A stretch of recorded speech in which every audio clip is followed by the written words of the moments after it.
Hello and welcome in Wednesday edition of the Chico Bormann Show here on the Big Play Sports Network. Good to have you along. We're going to be with you till 3. We are with you until 3 from 1 to 3 each and every day, Monday through Friday here on the Big Play Network. Of course, you can also follow us. We stream live on Twitter at Chico Show CLE from 1 until 3. You can do so on YouTube as well, the Chico Bormann Show.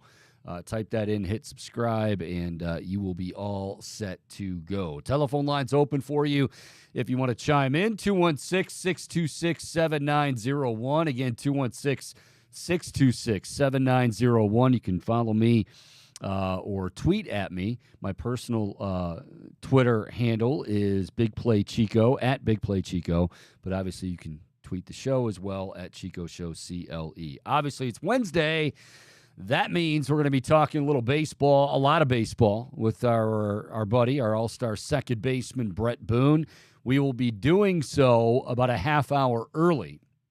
So Boone, as opposed to 2 o'clock when he normally joins us, will join us at 1:30. I know he is busy watching his son Jake getting his start in the big leagues.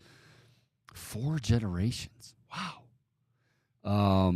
So we'll see. We'll check in on Jake. We do have an update, although I don't want to. Well, I'll hold off on an update on something else until he comes on. But anyway, we will have Boone, and we will talk plenty of baseball. Guardians. I think Tito said it best after the game. Weird game. They lost 8-3. Of course, the news came down. Yes, Boone. I want to ask you. So I wasn't sure if you heard about Tito, or if you heard Tito's post-game presser, because there was something really interesting. I don't know if you noticed the way that he ended that presser. I meant to ask you about this before the show. That's all right. But it was the first time that I felt like I could sense frustration in his voice when he was asked. I forget what he was asked, but he was like, "I answered that already, buddy. Sorry." Like basically, shut this guy down. You could hear a little bit of I guess, I mean, I don't know how else to say it, but like frustration. He sounded upset, and he was letting something out. You know, he was projecting it onto this media guy for asking something when he joined the scrum a little bit late. Yeah, I don't take too much away from that. I mean, I didn't hear that part. I didn't see that part. I think with Tito, you know, he's usually pretty fair, and you know, occasionally he will say something like that. I mean, he'll say to Hoynesy, you know, hey, asking about an injury per se, like for instance, you know, hey, you know, how's Savali's muscle?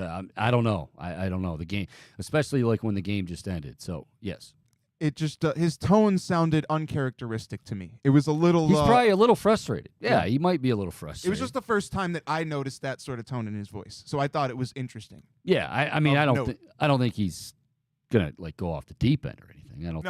I don't think we're gonna see an all-time tirade, Earl Weaver like or anything. But yeah, I mean, you lose 8-3. Not only you lose 8-3, you have your ace on the mound in Shane Bieber, and boy, I hate to say it, this catching situation is just ugly. I mean. And I'm not blaming it all, last night's loss, all on Mike Zunino. But, okay, we know we'll get to the ugly numbers as far as the bats go with the catchers. But now, like, I mean, they're first in passed balls. They're, they're not throwing guys out. And then, last night, you know, you get to the fifth inning, and he gets a catcher's interference. Bieber is kind of cruising. I mean, he's getting to the point where he's dealing, he's feeling it. Catcher's interference. I think it was Luis Robert at the plate, puts Luis Robert on base, and then the floodgates open, as it usually will happen. Like it's kind of like one of those, you have an error, and they're going to take advantage, and they took advantage, and that was pretty much the ball game. And I'm guessing that was what a lot of the frustration was from Tito. I'm not gonna say that was it. I mean, the bats weren't great. Again, Jose, you got the news. I'm sure that was a bit frustrating. Of course, you understand. I mean, obviously, bereavement list, you certainly feel for Jose. He's got to take care of business, and it sounds like mourn whoever, he recently lost. So the team understands that, but it's still frustrating nonetheless. And I think still frustrating and more frustrating, I would think, when you know that Bieber's going well and then all of a sudden something like that, if you give a team an extra out, and when things aren't going well, you give a team an extra out, they're going to take full advantage, and they did. But like I know everybody wants Bo Naylor to come up. Bo Naylor still needs work on his defense, okay? But then I totally understand somebody going, well, I mean, Chico, you just said it yourself. They're first in pass balls. They're not throwing anybody out. So how much worse can Bo Naylor be behind the plate than the combination of Mike Zunino and Cam Gallagher? I mean, Mike Zunino has been so bad at the plate. This is like just unfathomable to me. He doesn't have a hit in the month of May. He's 0 for 25 with 19 strikeouts. Let me repeat that. He's 0 for 25 with 19 strikeouts.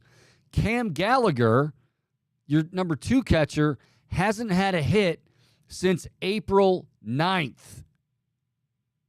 I mean, like, you do the math. But then again, you always say, and we've said it in the past, even at times with, like, Austin Hedges, he wasn't great throwing guys out. But Austin Hedges knew how to call a game. Austin Hedges blocked balls in the dirt, and had a pretty good rapport with the pitchers. And so there was some, not much, but there was some redeeming value. And right now, and I want to be clear, I'm not putting all of this on the backstop, but it's a very important position. It's one that the Guardians/Indians over the years have put a lot of emphasis on. When you go back to, Yan Gomes and Roberto Perez, and like, these are all guys that were obviously Sandy way back, but, even if they weren't contributing at the plate, say Roberto Hernandez, who would occasionally have some pop, you knew that you were getting somebody that was gonna throw lasers at second base and get guys out and kind of stifle a running game. And on top of that, was going to call a good game. The pitchers felt comfortable with him. I mean, right now, the other thing that's running through my mind is if I'm a pitcher for the Guardians right now, I'm a little bit nervous about what to throw.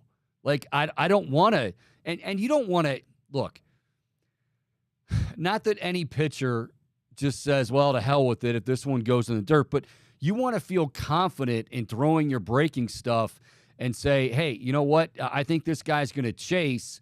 If it starts at his knees and it dives in the dirt, this guy's going to chase, will be okay. But if there's a runner on and you don't want that guy to advance, now all of a sudden you're going, is Zunino going to block this? Is this going to go by him?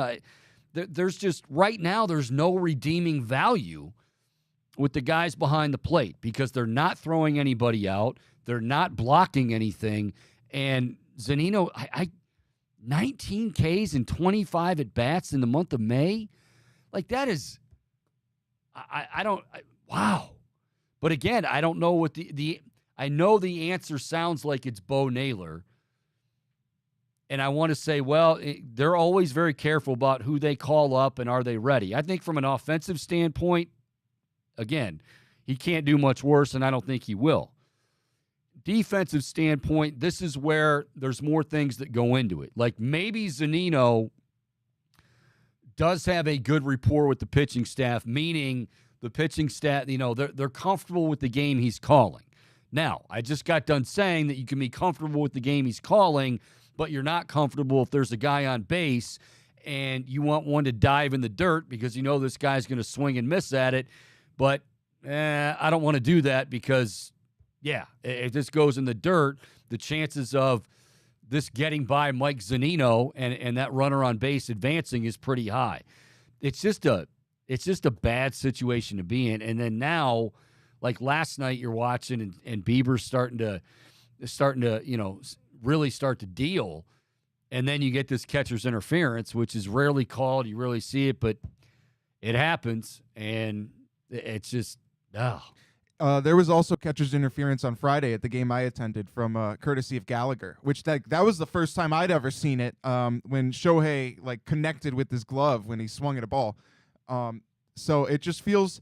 And you also touched on something that I think is very undervalued or not considered as strongly as it should be, and that is the calling the game and having the feel for the game, because so much of that hinges on the catcher. And you threw out a stat yesterday of pitchers on this Guardians staff are throwing more pitches than they were last year by a significant number, and I have to wonder how much of that could be in relation to how the game is being called by these catchers, because right now you have no faith in their bats. You don't have a lot of faith in the other aspects of their defensive game. What reason is there to have a lot of faith in their ability to call a game at this point?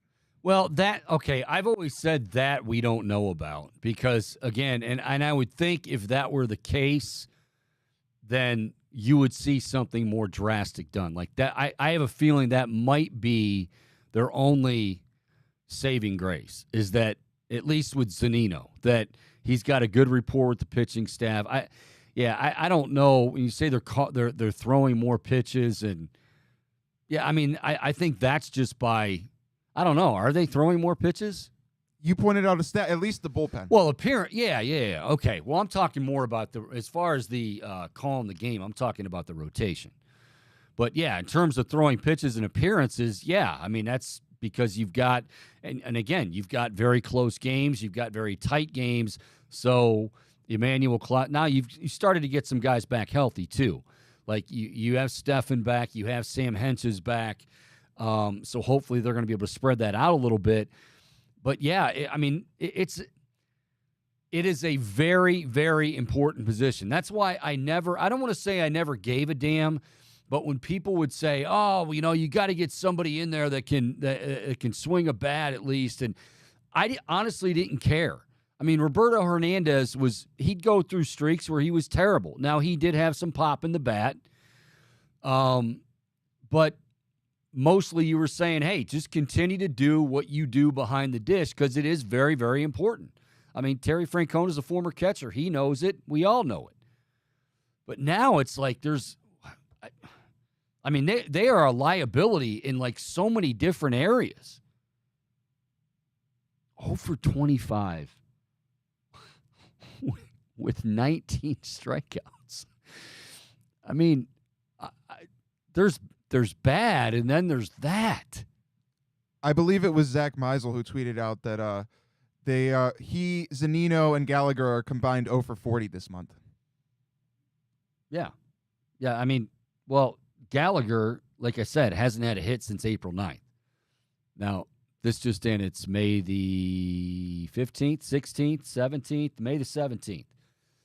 So, and I know he's the backup catcher, but it's just the combination of the two. I mean, this is painful, is what this is. This is painful. And it makes me think. Now, again, hindsight is 20/20, and there are other teams doing the same thing here. Tampa Bay Rays are one, and they just happen to be, I know, in first place and 32-11 on the year. But there were a lot of teams, including the Guardians, that were really, really interested in Sean Murphy with the Atlanta Braves, who, not to add insult to injury, is, he's been raking. I mean, he's one of their top RBI guys.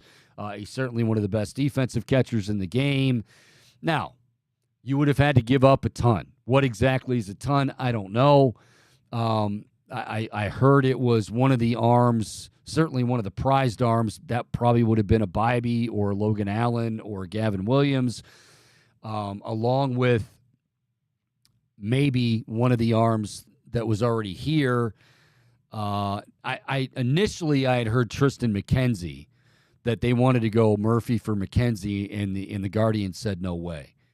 But either way, like now Murphy is just he's incredible with Atlanta, and Atlanta already has plenty to stick their chests out about. Now they've got the best catcher in baseball, and he's doing it on both ends. But I don't know. How soon do you make the call to Bo Naylor? There's more to it than meets the eye, and I know people don't like that answer, and I'm not protecting anybody when I say that, but it's true, and especially with a catcher. I mean, I think one thing that I think we can say, I think the Guardians have proven over the last couple of years, 17 guys making their major league debut. Now you've got Bybee and you've got Logan Allen. Now, some of that was necessity. A lot of that was necessity because you had McKenzie go down before the season. Then you had Savali go down. Then you had Zach Plesac just completely lost. So those guys had to come up. But I don't think they've been shy in terms of, well, you know what? If this guy, so be it. If this guy can help us, we don't want to start calling. That's not the issue. And again, with Bo Naylor, it's more than just because offensively, I think he's fine. That's not to say he's gonna take what he's doing in AAA and start pounding major league pitching because, of course, the major leagues is a whole different level. I don't think he would be overwhelmed, and I bet I would feel pretty good about betting that he's much better than 0 for 25 with 19 strikeouts. And I'm not trying to pick on Mike Zunino, but for God's sake, I mean, he doesn't block a ball. He's got catcher's interference. He's not throwing anybody out, and all he's doing is he's just he's giving everybody a big breeze every time he's at the plate. Like, what's going on? Now, there are other issues with this team as far as the offense, but that's one that you start to wonder now as far as Bo Naylor. And the one thing that I thought was funny, I remember when the Guardians were, I don't want to say close, but the conversations were starting to heat up. And they weren't even really denying that, yeah, we're interested in Sean Murphy. For those of you that don't know, Murphy was with Oakland last year and then got traded to Atlanta, and Atlanta, he had, I think, a couple years left in the deal. Like, it was not only is he a great catcher, but he's under team control. Like, you're going to have to give up a ton. And like I said, I believe, and I could be wrong, but I believe Tristan McKenzie was like the first name that Atlanta said they wanted, and Guardians were like, no way. But I remember somebody saying to me, like a fan saying to me, well, but what the hell do you do with Bo Naylor? Well, Bo Naylor then loses his job to a guy that's an all-star.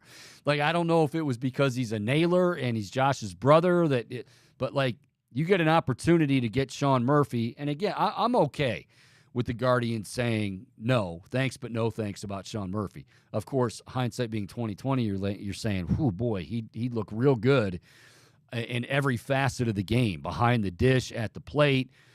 But Tristan McKenzie, considering the big leap forward he made last year, and then knowing that you're still, and this was before his injury, by the way, obviously long before, knowing that, your Aaron Savali had been banged up and Zach Plesac wasn't his best. So, like, you can make a strong case that McKenzie, certainly in the second half, McKenzie became really the most consistent and at times the most dominant guy they have.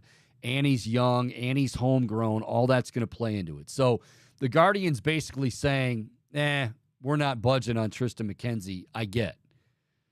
But, man, this is getting just uglier and uglier and uglier with seemingly no real end in sight. And like I said, I know you want to say Bo Naylor, but understand that Bo Naylor could come up and he could – he is next. At some point, he's going to be ready. Offensively, they're saying it might be right now. Defensively, I'm not even going to pretend to know like how close or how far away he is. But I think they're doing that for a reason.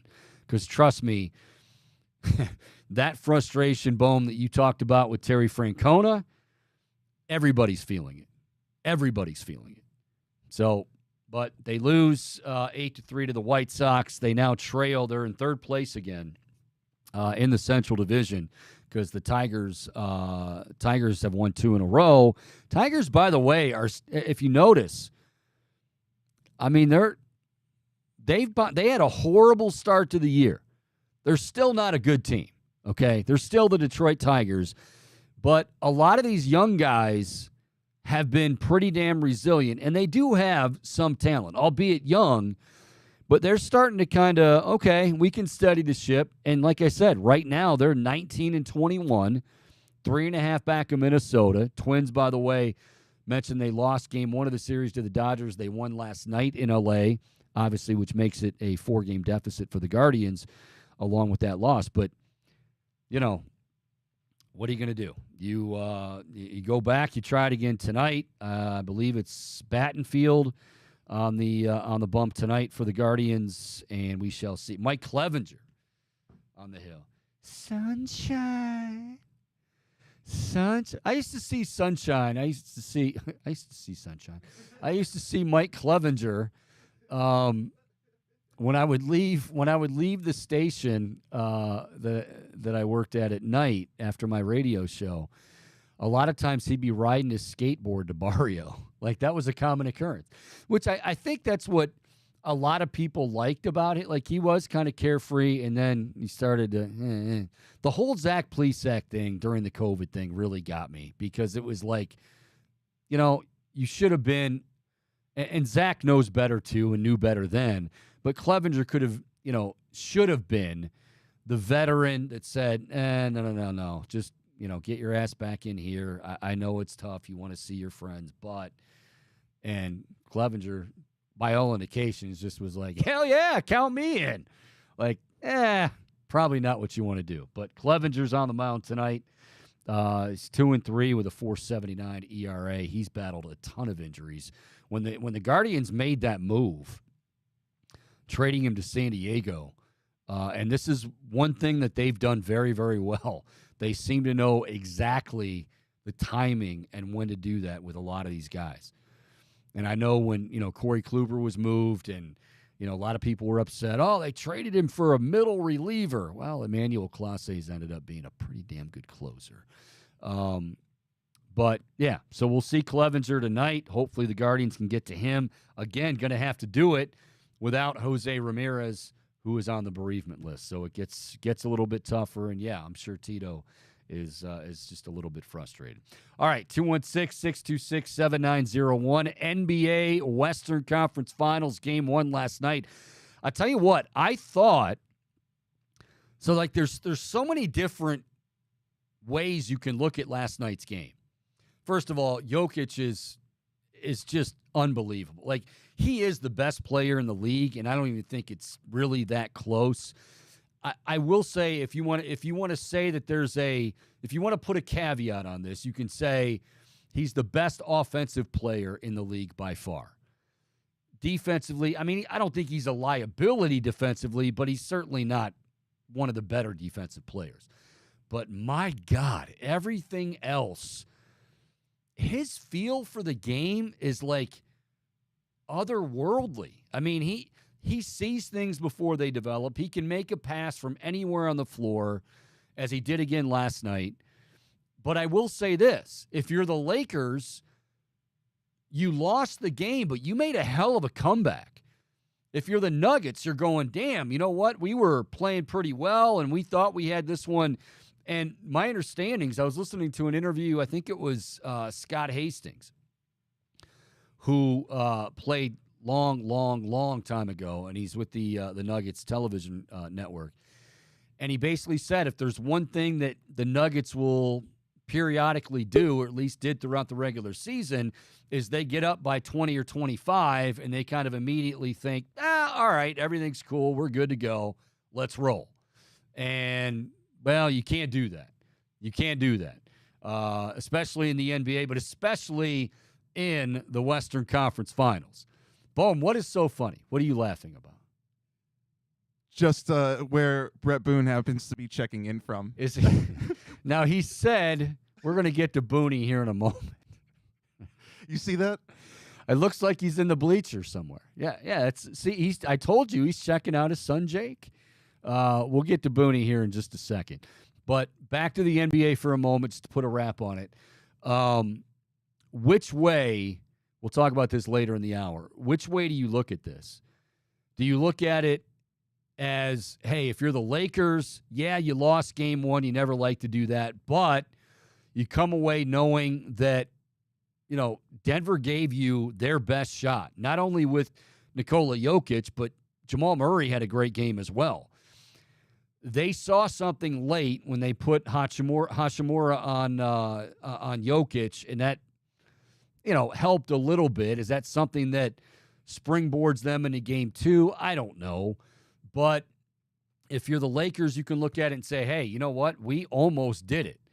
Now, you can also say, damn, we came oh so close and we let it slip away. If you're the Nuggets, you say, hey, any way you got to get it done, even if it's ugly, you get it done. But I go back to what Hastings said, their TV analysts, that's one thing they've had an issue with. They get up 20-25, and they just think everything's cool and we're ready to rock and roll. But, all right, I'll tell you what. We're not going to make – I can't in good conscience make Boone wait any longer, because he could have very easily said, former All-Star second baseman Bret Boone, who joins us each and every Wednesday here on the Chico Bormann Show, host of the Bret Boone podcast. He's probably passing out T-shirts at the ballpark that says that. But Boone could have very easily said, Chico, look, I'm watching my son Jake.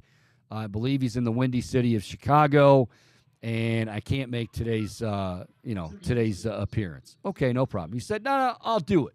So Boone kind of it looks like a Bob Uecker commercial. This looks like the start of now I got the best seat in the house. Boone, do you just blend in with everybody there, or are they well aware that, wow, hey, look over your shoulder, that's Bret Boone? Well, we got Smoking Joe behind me. We got Dad behind me. You can't see him in the shot. So I've got security, Chico. This might be one of those times maybe you pass the phone to Bob and Bob and I just chat. No, I'm just kidding. But I might give them to you second half. I'm going to have to give them the earbuds because it's loud. You're propped up. I'm on the dugout, so you're propped up on a purse. Wow. But we're making it happen. That's dedication. Bohm, what do you think? We're rolling with it. I like it. I heard a few. Go ahead. I heard a few girls squealing. Did they suddenly notice your appearance, or what? Yeah, the reason we had to go early today, in the eighth inning, I'm a participant in the closest to the pin in left field. So at the top of the eighth, they come get me, and I don't know who I'm challenging today, but I've got last year I choked, I chunked it. They thought it was going to be tight. I ended up about 15 yards short of an 80-yard shot. So. Boone, what's the temperature in Chicago right now? 67. I have it right here on the scoreboard. I was going to say, not too cool for short sleeves. That's for damn sure. No.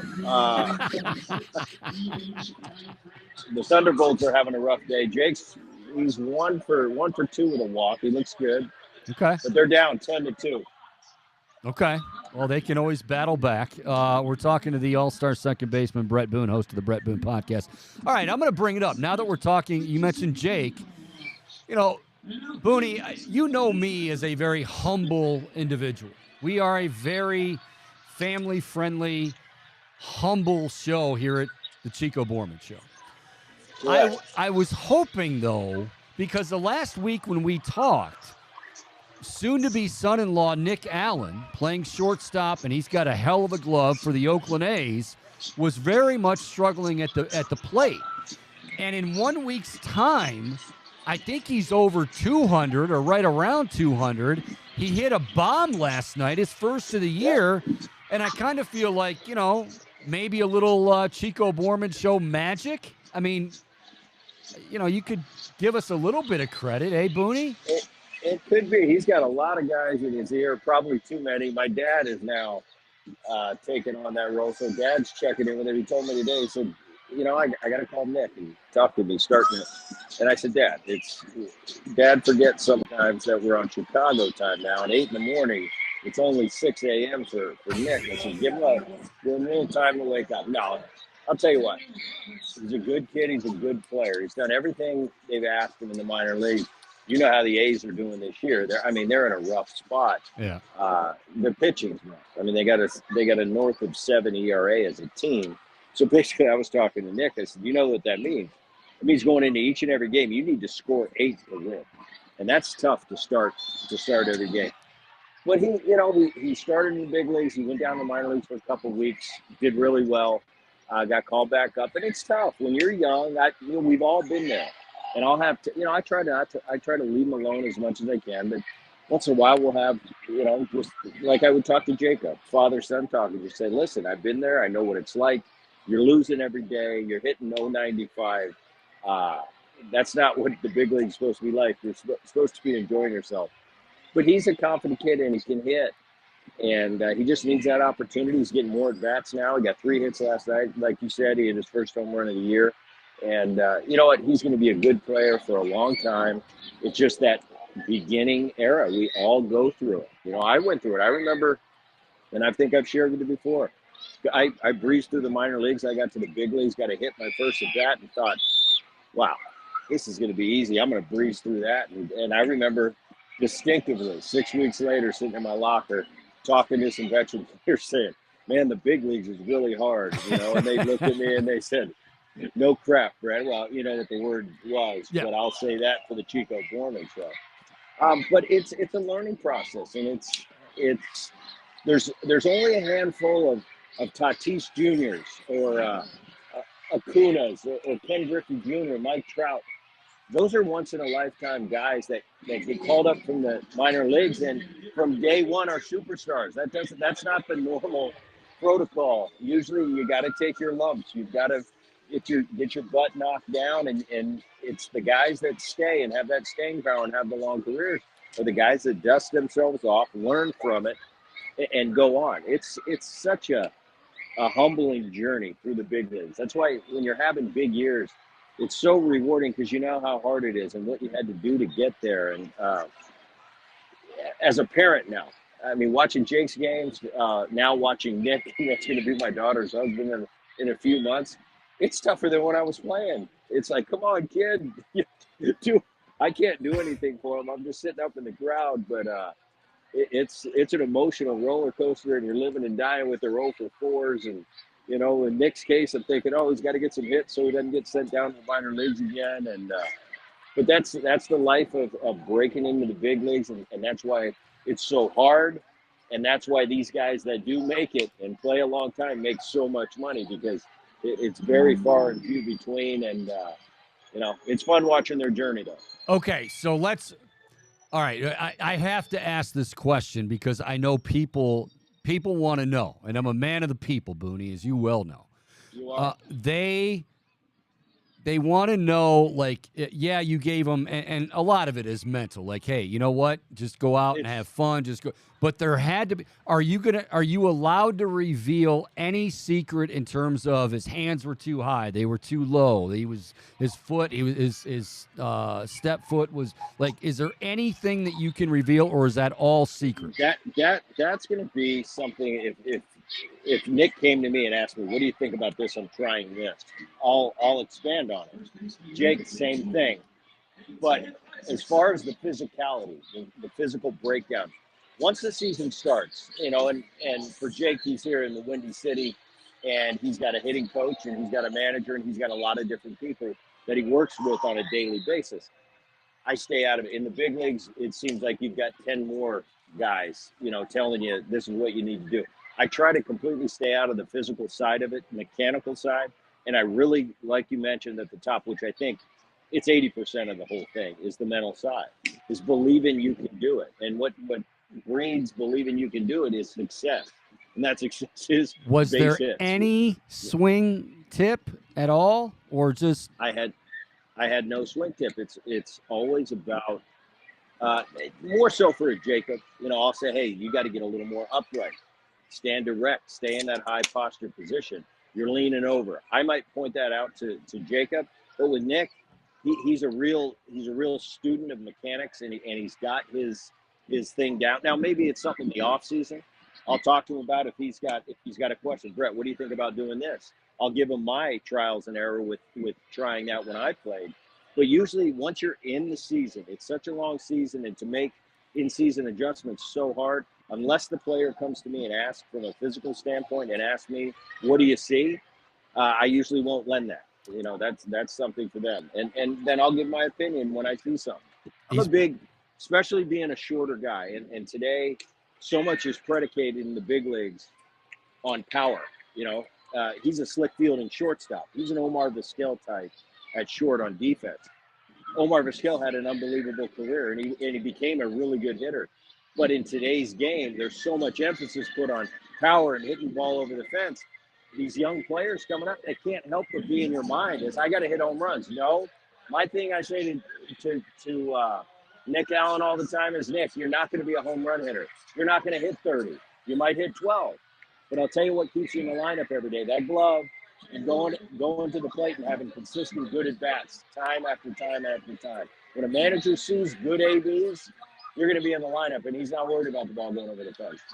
So, and again, we're talking to Bret Boone, former All-Star second baseman. He's in Chicago, for those of you tuning in, catching his son Jake, who is also embarking on his Major League Baseball career. Boone, one thing that I've said this to you, and I've talked about it on the air many times, that, like, yeah, you weren't a big guy, but one of the things that, I mean, like, if I watch clips, and I've told people this, like, wow, how did Boone have that year in 2001? And, man, he had all those.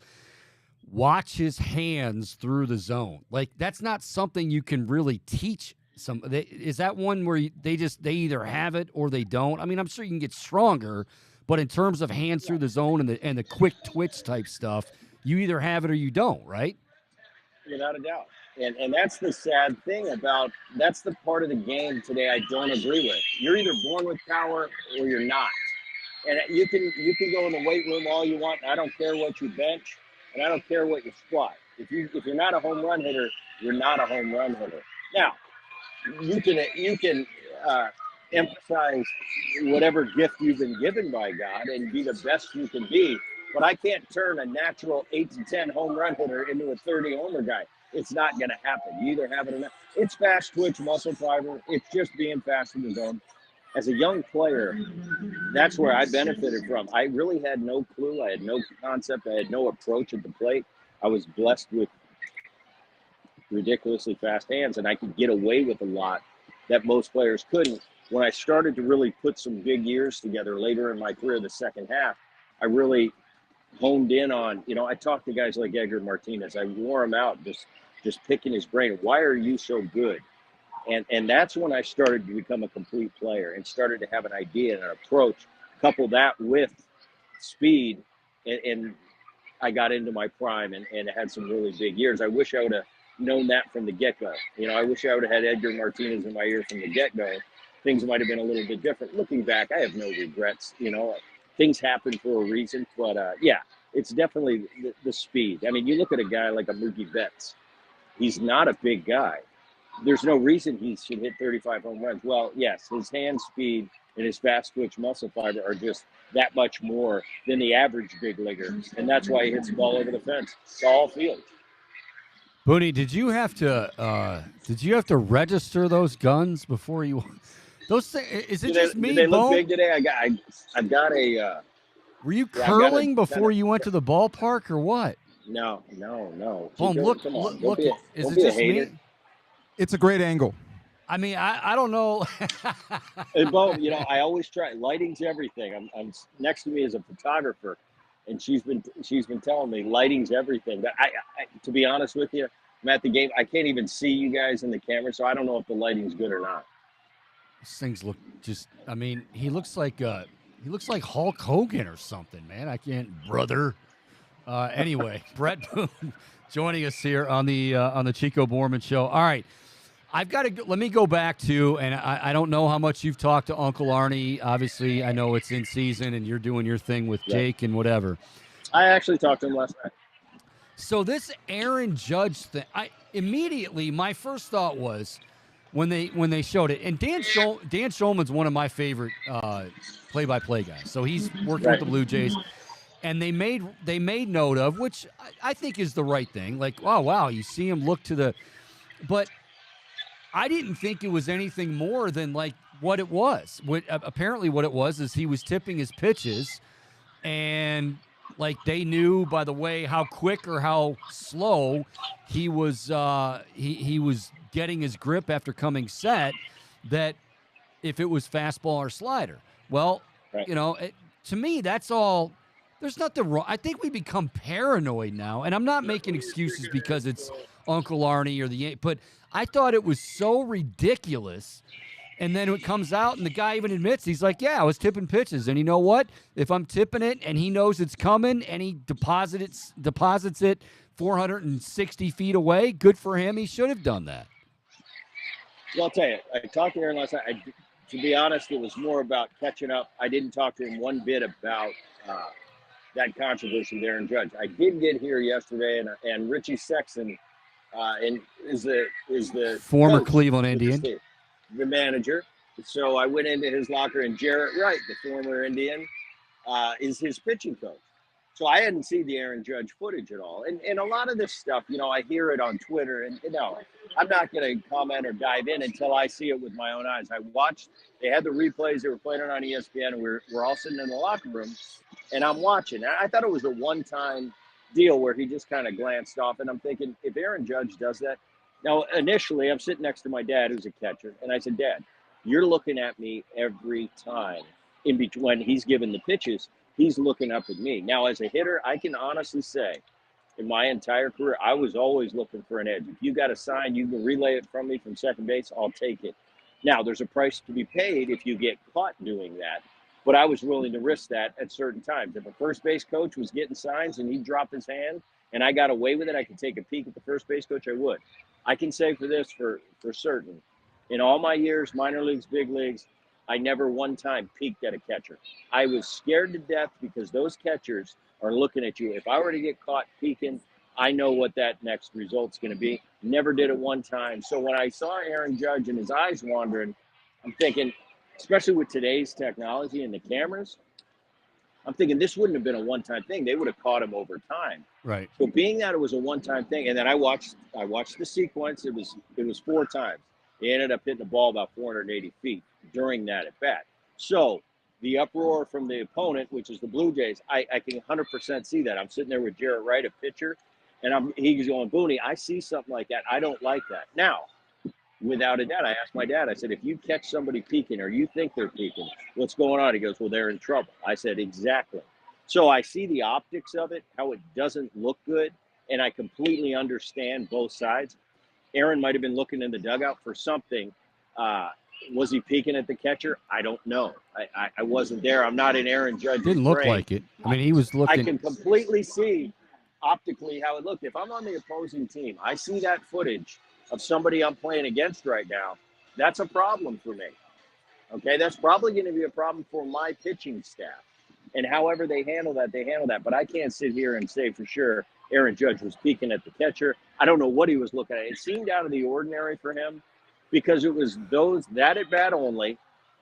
I think he glanced over 4 times, but they, I'm sure now they're pouring through footage of Aaron Judge, in the last couple of weeks to see if his eyes move. I haven't seen anything come out, so it's just kind of random. He was looking at the first base coach because the first base coach basically said, "There you go, there yeah, you go," and that's something. I'll tell you what, I've done that before. Yeah, and any player that's played a long time, offensive player, that says they've never done that before, well, they're lying. Because, of course, if we can get an edge, if my first base coach comes to me and says, Boone, the catcher's not hiding his signs well, I can see him. Do you want him? I'm going to say, if you're 100%, yes. First, guys that steal bases are usually really astute at this. They get their lead. They can give me the sign because they can see the catcher's sign between their legs. Now, if that's the case, then fair. That's your problem. Yeah. That's fair. That's your problem as a catcher. I asked my dad that. He said, Bret, if they're stealing my signs, I need to give better signs. He said, if I'm getting lazy and I'm keeping my legs too open where they can see my signs, he said, I don't have a problem with them. I have a problem with myself. I need to conceal my signs better. So it's a cat and mouse. I mean, it's been in the game for 100 years. And the fact that we're honing in on this, yes, maybe there was something going on. And by the way, if I'm looking at my first base coach and he's relaying me signs and the opponent has overwhelming evidence that I'm doing that, well, I'm going to wear one in the ribs, and I'm going to tip my cap and go to first base and go, hey, I got caught doing it. It's an eye for an eye. It's just like in second base. If I'm playing second base, I see a base runner out there relaying signs to my hitter, to his hitter.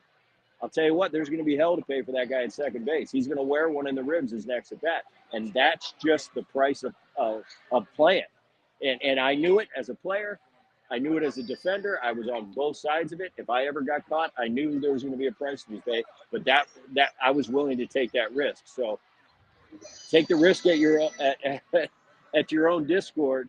But if you get caught, sometimes that's, and today it's so tough because of the video and the technology we have, and you can't really keep anything in house. When I first came into the league, there wasn't a camera from every angle, every pitch in super slow-mo.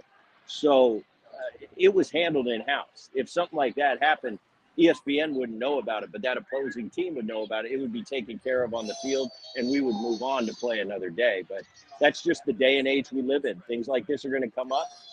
If it happens, it happens. And we all know, the players especially, know the punishment on both sides, what happens. Boone, do you refer to Richie Sexton as Big Sexy when you see him? Big Sexy? Yes, I do. He's, it seems like as I get older, I know I'm getting shorter, and it seems like he's getting taller. We took a picture yesterday. He's a foot taller than me, a foot. But I'm used to it now. Nowadays, 2023, we give man hugs when we leave. It used to be a handshake back in the day. Now you'll hug your buddies as you're leaving. It's a bro hug, yeah. Fist bump. I'll tell you, I give Richie a hug, and it's like I'm just hanging around his belt. It's kind of awkward. That would look pretty awkward. Yeah, no doubt about that. All right, well, listen, Boone, I got more for you, but you're at the ballpark. You're watching your son. You're trying to make sure Bob behaves. So I'll let you. Bob's getting his steps in. Jake's going to be coming up next inning, so he's got to get his angle on the first base side. So right. He likes that angle. Oh, wait, Jake's coming up right now? No, they're on defense. But Dad gets into position an inning before. He's going to be up next inning, so he'll place himself on the right field line because he likes to see that angle, see if he's drifting. God love Bob Boone. Come on, Dads do what Dads. That's what Grandpas do, don't they? Hey, by the way, ask Jarrett Wright if he would have traded himself for Pedro Martinez to the Indians, because remember that was a big. We're having dinner tonight. We all love Jarrett Wright here because he was basically like Elvis when he burst on the scene here in Cleveland. But then there was that report like, well, the Boston Red Sox, if you're going to trade either Schilling or Pedro, if you're going to trade Schilling, they wanted Jarrett Wright, and the Indians said no. So you'll have to ask him if. But I'll tell you what. It's all about doing a solid for a buddy, and I can't have you in good conscience doing the show here right now while you're watching your son. All I would ask is that you do let Nick know that in a couple of months I've got some free time. I'd be more than happy to make it for the wedding. I think an invite to the wedding, considering we bumped his batting average, a lot over the last week. I can only think that it was our show talking about Nick Allen. I'll tell you, in Chico, I think you could be invited. These kids today, it's amazing how many people are at that wedding. There's like 497, so we could probably make 498. And you're paying for that, big boy. If you want to come, 499. No helicopter ride. That was my next question. Do we get the Boone copter? Oh. The Tinker Toy helicopter? No. All right. Well, enjoy the Windy City Thunderbolts, Boone. We appreciate you joining us live there. Those people are very well behaved behind you, and they knew I was going on the Chico Bormann show. Oh, they're probably huge. I told them to pipe down. We got big things to do. Well, and they probably didn't. They probably took one look at those biceps and said, "All right, whatever you say, Mr. Boone." Yes. Boone, enjoy. Tell Bob we said hello, even though he doesn't know who we are. And we'll talk to you again next week, buddy. All right. See you guys. All right. That's Boone. I love Boone. You got to love the fact that he does that.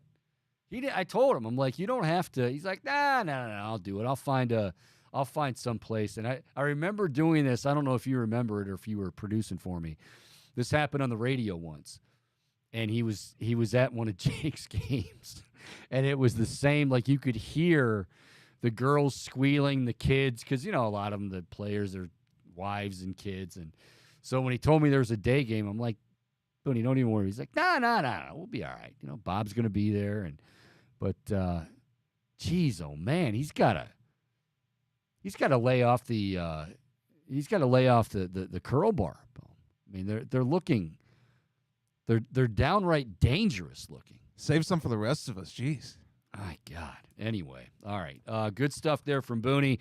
I'll tell you what, we will step aside. When we come back, I want to get back into the NBA final, or I should say the Western Conference Finals, because I'm curious what some of you have to say or think about the way that game went. Like, is it one of those where if you're the Lakers, you're feeling good because you came back and maybe you found something late with Hachimura as far as guarding Jokic? Or if you're the Nuggets, are you feeling great because you had a chance to obviously win game one, which you always want to win game one, but are you also saying to yourselves, man, we let a big lead slip away. We can't do that like we did during the regular season. So we'll talk about it when we come back. Got some thoughts on the PGA Championship coming up tomorrow at Oak Hill. Yes, Oak Hill. The course that I once attended years and years ago for a PGA Championship. And interesting comments from the CEO of the PGA of America. I didn't even know there was one, but we'll talk about some comments he made. Chico Bormann Show. I'm the CEO of the Chico Bormann Show. We'll be back with more here on the Big Play Network.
All righty, welcome back. It is the Chico Bormann Show here on the Big Play Network. Good to have you along. And, of course, streaming on Twitter at Chico Show CLE. We do that Monday through Friday, 1 until 3. So don't you forget about that. Also on YouTube as well. So good stuff. By the way, we want to let you know that we have a very, very nice promotion. We talk about our buddies at Tipico, the Swing for the Fences MLB tournament going on all this month. It's only May 17th. You got another 2 weeks. Swing for the Fences MLB tournament is here on Tipico Sportsbook for the entire month of May. The more you bet, the more you score, literally. Make $20 MLB bets on baseball with odds of at least minus 200. Can be straight bets, parlays, same game parlays, all kinds of different bets. The top 100 bettors on the leaderboard will win a share of $100,000 in bonus bets on us for an entire year. All you got to do, kids, download Tipico Sportsbook with promo code CHICO to get started and start betting on baseball today. Again, Swing for the Fences MLB tournament. It's here on Tipico Sportsbook. $20 MLB bets on baseball with odds of at least minus 200. Again, straight bets, parlays, same game parlays, all of that is fair game. All right, good stuff there from Boone. Boy, those were the days back in Richie Sexson and Jarrett Wright. How old were you? Were you old enough for that? Boom. Boom. That happens every time after Boone. After I have Boone, I'm calling him Bomey. I'm calling you Boone. Yeah, I do remember Richie Sexson. As a matter of fact, I have attended Cleveland Indians games in which Richie Sexson was present in an Indians uniform, and he would hit some monster home runs. 6'8". When he'd get extended, now he could, he'd strike out occasionally too, a lot. But when he would, oh my gosh, I did not realize that. Boone just dropped that bombshell on me. I did not realize that that Richie Sexson is the manager, and Jarrett Wright is his pitching coach for the Windy City Thunderbolts, the team that Jake Boone, son of Bret Boone, is embarking on his mate. This is really cool stuff. We got little tie-ins here. Boom. Everything is connected. It's all coming together. I'm serious about I think we should get. What do you think? I think we should get a wedding invite, or I should get a wedding invite at least. If it's +1, you can come with me. Sure, I'll be your +1 to Boone's wedding. I just feel like, we brought up Nick Allen out of the blue last week, and all of a sudden he's raking. It's only fair. He's gone on a tear. And like I said, we're very humble. And I just thought we need a little recognition there. The show, giving him some good juju, some good karma. All right. 216-626-7901 is the number to get involved. Boom, last night, Western Conference Finals, Game 1. Now, you and I both picked the Nuggets. And I will say this. I said it going into the series. There's so much different from the last time these guys met in the playoffs back in 2020, the bubble. And one of the biggest was, maybe the biggest, was, of course, that the Lakers had guys like Dwight Howard and others. They had about 2 or 3 guys that their sole job, their only job was to go in there and rough up Nikola Jokic. And I don't mean like, in a bad way or in a dirty way. Just, be physical with them. And if you get called for a foul, no big deal. Because we don't want Anthony Davis doing that. We don't want AD getting in foul trouble. So Dwight Howard, end of your career, and other, go ahead and just hack the hell out of this guy. And made him feel it. They don't have that guy or guys right now. And Jokic was... That dude is there is not a better offensive player in the game. There just isn't. I mean, I don't, all around. Like, his passing ability, I heard somebody the other day say, it was a former NBA player. It might have been Reggie Miller, maybe not. A former NBA player said, when you see Nikola Jokic, like what's the comparison? Of course, we always have to do that. Fair, unfair, we always have to do the comparisons. And he said the first guy that he thought of, and think about this for a moment. I mean, Jokic is 7, whatever. He said Magic Johnson. Now, Magic was very big for a point guard, 6'9". Does that tell you, like, how the floor vision, he can pass from anywhere. He sees things before they develop. Yes, he can score. He's Bill Russell rebounding. I mean, he's amazing. Absolutely, positively amazing. Favorite player growing up was Tim Duncan. Ended up being pretty good, by the way. But which way do you look at this? Like, what do you think is the best way to look at this? If you're the Nuggets, are you just, hey, we got game one, we protected home court, we're good? Or are you saying, damn, we had a game where Jokic did his thing, Jamal Murray played well, we had a 20-point lead, more than that, and damn near salted it away because we kind of took our foot off the gas. Like, how do you look at that if you're Denver? I don't think that taking one's foot off the gas is necessarily a reason to, I guess, feel worse about Game 2. Now, you certainly opened the door to give the Lakers a little more hope, maybe a tiny bit more momentum going into the game.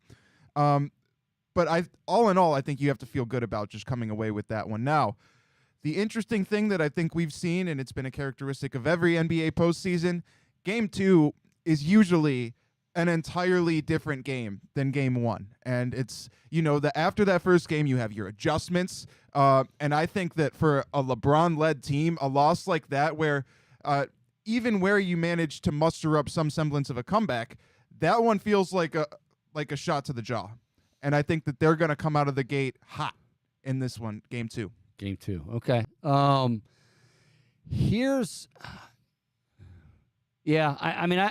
lend credence to that. I think that's. I can see your point. I would say this though, like Hachimura did a great job late, so I'm sure you're going to see more of that in Game 2. I mean, why wouldn't you? We saw how that worked with Lonnie Walker. Right. So you could very well, see more of that. Not that he's going to just shut down Jokic. You no way you can do that. But so you'll probably see that. I don't know how to look at this. Like, LeBron James flirted with a triple-double. That's LeBron James. That's the greatness that is LeBron James. Anthony Davis had a 40-point game. Anthony Davis played, he was really, really good in Game 1. And if you're the Lakers, my thing with AD. I mean, I'm really not rooting against the guy, but you don't know what you're going to get game to game. Like, you almost feel like if we're going to get 40 points from Anthony Davis and we're going to get LeBron Austin Reeves, I think, had 23. If we're going to get those guys, pardon me, I just dropped my water. If you're going to get those guys playing like that, and especially AD, you want to come away with a W. Now, I'm not saying he puts up a stinker in Game 2, but you are wondering that if you're a Lakers fan. I'm sorry. You're wondering, oh, no, because that's the one thing with AD. You just don't know what you're getting game to game. One of the lasting images in my head from that game last night was the shot, that deep fadeaway three that Jokic hit right in AD's face, and then they just zoom in on AD, and you see, like, he can't help but laugh at himself, or, like, laugh to himself. Like, there's just nothing you can do to stop that. Yeah. And I think that kind of encapsulated for me how Game 1 went. But we're going to need those kind of performances from AD if they want to even consider, like, keeping up with this team. LeBron is not going to put this team on his back and do it by himself. They're they're too loaded. With a we're going to need. Are you pulling for? I am pulling for the Lakers, but Okay. I didn't mean it in that way. But just giving you a little bit of hell there. Yeah. Yeah. One thing about Davis, I will say, like, when you look at what he did in that last series against Golden State, like, he was kind of. I mean, he could kind of roam, if that makes sense. Like, he could kind of, when you're a weak side shot blocker, like you basically got you just time it up and you go and you swat balls away. He can't do that this series, and he really wasn't able to do that in against Denver. Now again, he still had a great game. Boy, I don't know. If Denver goes up 2-0,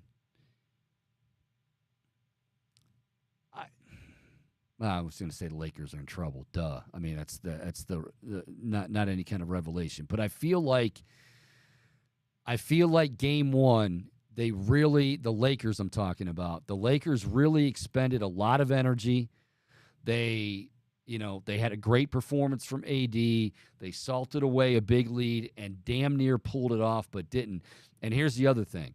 You do have LeBron James, who I know is all world and is not human and all of that. But now all of a sudden, like you've got, one day, I think. Now it's kind of like day off and then you play the next game and then day off. Like it's not like the first series. Remember, you'd have 2 or 3 days that were, you could get ready. Now it's like it's going to be coming. I wonder the longer that series goes, if it does go 6, possibly 7 games, does that hurt the Lakers? Does that hurt a guy like LeBron and AD? Because, Denver's a lot younger. Denver's also used to, I don't know how much of a factor it is, but they always talk about that thin air in Denver and in Colorado. Does that make a difference? I don't know. I mean, I'm just tossing things out. But I do wonder if that series, the longer it goes, if it goes long, I would think that probably favors the Denver Nuggets over the LA Lakers, but we shall see. All right, we got Miami Heat and the Boston Celtics tonight. A lot of people are going with the Celtics, which I understand. Jason Tatum and I think now this is where you say, okay, Miami, it's Jimmy Butler and who else? Like in a series like this, and I know we said it before, I said it before. Take nothing away from them, but they did get Giannis minus 2.5 games, something like that. That's huge. Now, they do have the best coach in the game in Eric Spoelstra. Jimmy Butler's Jimmy Butler. You do have guys that are still rough and tough and Bam Adebayo and guys that can rebound and all that sort of thing. But I wonder if Miami's going to be able to score. Like, are the Heat going to be able to, not that this is going to be a high-scoring affair, and I would think a knockdown, drag-out, physical game is probably what Miami would want anyway. But, like, if Boston does, and Boston's main priority is going to be slowing down Jimmy Butler, who else is going to step up if you're the Miami Heat? I don't know who that is. And I think with a full series against Boston, the way they're playing, and they're very good defensively, like you've got Marcus Smart you can put out. It just seems like it's going to be too much. If you're just relying on Jimmy Butler, it's going to be too much. And so I think I like the Celtics in this series. And I think I like the Celtics in a relative 5 or 6 games. I hate to go against Spoelstra because he is that great of a coach, but I feel like this is where it catches up to you without having a Robin to Jimmy Butler's Batman. Yeah, I feel like the Heat at this point are kind of like the Cinderellas of the postseason. Now, you could argue the Lakers, but I don't think any LeBron-led team should be considered a Cinderella squad in a postseason. But with the Heat, it feels like at some point it's going to catch up with them. And yeah, I think the matchup also worked very favorably for Miami when it came to the road. Yeah. Yeah, facing the Bucks. And yeah, the Celtics, I think they're going to give them. I mean, I would pick Boston as well. I don't have a lot of, I suppose, faith in Miami to go all the way, and especially when they don't have Hero for this series at all, right? No, he's done. Yeah, he's done. Yeah, so I think I wholeheartedly concur, Chico. You know what I think too? Like, the more I think about it, just looking at it from an entertainment standpoint, or like, I want to see Nikola Jokic on the biggest of stages. I want not just me, I want everybody to see, because I don't feel like he's a guy like he plays in Denver. A lot of games are late. Like you see the numbers and oh wow, Jokic had another great game, but it's not like he's a highlight guy, right? It's not like you'll see him throw a great pass. He's one of those guys I think you want to see, and if you're going to watch the finals, because it's the finals, you're going to watch every game, most of every game, you're going to see the dominance of Nikola Jokic. And him on the biggest of stages, and I'm probably putting the cart before the horse here. I know LeBron and AD are still alive in this one, but I think I am pulling for Denver. Not that I have a strong, either way, I don't care who gets there, but I wouldn't mind seeing Nikola Jokic on that biggest of stages to get the due that I think he needs. And you say, well, 2-time MVP, and yeah, but I still don't think people realize, some people, just how ridiculously talented this guy is. One of the most talented basketball players we've ever seen. And not making a finals, it's always going to be held over him. Yeah. It's always going to be a dark cloud over that legacy. So to your point, he absolutely needs to do that, just because this is a guy who should, I think, be at least in talks, like amongst greatness. So I'm not as much as I am pulling for the Lakers, because I'm rooting for LeBron. Sure. That's all right. Yeah, but there's always certainly a bright side to it. If the Nuggets did win, I think that would be monumental for the NBA in many ways that the Lakers being in the finals could not. All right, 216-626-7901, 216-626-7901. Also find us on Twitter at Chico Show CLE. You can also stream us there from 1 until 3, Monday through Friday, and on YouTube, the Chico Bormann Show. We're going to break here quickly. When we come back, we'll play a little fair or foul, and then we're hearing rumblings about a mystery guest before the show is over. Who might be popping in the big play doors here at Burke Lakefront Airport? Stick around and find out. It's the Chico Bormann Show. More to come, including boom, Wednesday, hump day, fair or foul. He has extra ammunition on hump day. He always does. Find out next right here on the Big Play Network.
Welcome back. It is the Chico Bormann Show on a bright, sunny Wednesday afternoon. A little chilly out there, but we're not going to complain.